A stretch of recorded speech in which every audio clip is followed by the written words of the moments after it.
Supreme court ने बिल्किस बानो मामले में एक अहम फैसला सुनाया है। कोर्ट ने गुजरात में 2002 के दंगों के दौरान बिल्किस बानो से सामूहिक दुष्कर्म और उनके परिवार के 7 सदस्यों की हत्या के मामले में 11 दोषियों को सजा से छूट देने के राज्य सरकार के फैसले को रद्द कर दिया। कोर्ट ने कहा कि रिहाई का आदेश घिसा पीटा था और इसे बिना सोचे समझे पारित किया गया था। जस्टिस वी नागरत्ना और जस्टिस उज्ज्वल भुइयों की पीठ ने दोषियों को 2 सप्ताह के अंदर जेल अधिकारियों के सामने आत्मसमर्पण करने के निर्देश भी दिए हैं। बिल्किस बानो के दोषियों के पास अभी कानूनी रास्ते बचे हुए हैं। सभी 11 दोषी आज के फैसले के खिलाफ सुप्रीम कोर्ट के समक्ष रिव्यू पिटीशन दायर कर सकते हैं।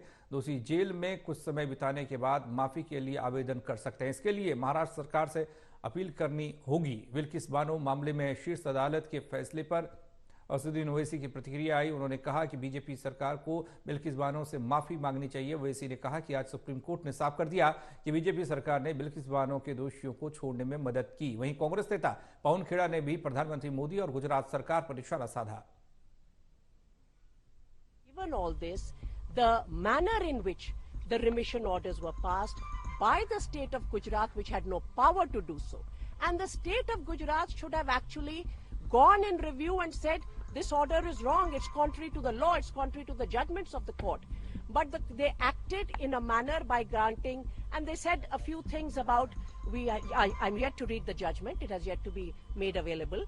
They also said that the arbitrariness with which the discretion was exercised and the usurpation of power by the state of Gujarat, for all these and more reasons, rule of law must prevail. The court will uphold the rule of law, and therefore all the convicts have been directed to go back to prison within a fortnight. मैं supreme court के इस फैसले का welcome करता हूं, खैर मुकद्दम करता हूं और उम्मीद करता हूं कि मुस्तकबिल में, फ्यूचर में कोई भी सरकार इस तरीके से एक्ट नहीं करेगी जिससे रेपिस्ट को छोड़ दिया जाए। रेपिस्ट जो होते हैं महिलाओं के, उनको ये मालूम होना चाहिए कि उनके पास कोई इम्यूनिटी नहीं है, और अगर कोई रेपिस्ट ये समझ रहेगा कि मेरे पास एक रूलिंग पार्टी का आइडियोलॉजी का मैं मानने वाला हूं तो मुझे सरकार छोड़ देगी, वो उनको ये समझ जाना चाहिए कि पॉलिटिकल आइडियोलॉजी से आपको नहीं छूट मिलेगी।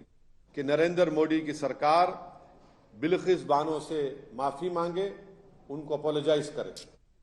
आज माननीय सर्वोच्च न्यायालय ने बिल्किस बानो के अपराधियों को जो राहत दी गई थी, गैर कानूनी राहत जो दी गई थी, उसके खिलाफ ऑर्डर दिया और उसको रद्द कर दिया। हम इसका स्वागत करते हैं।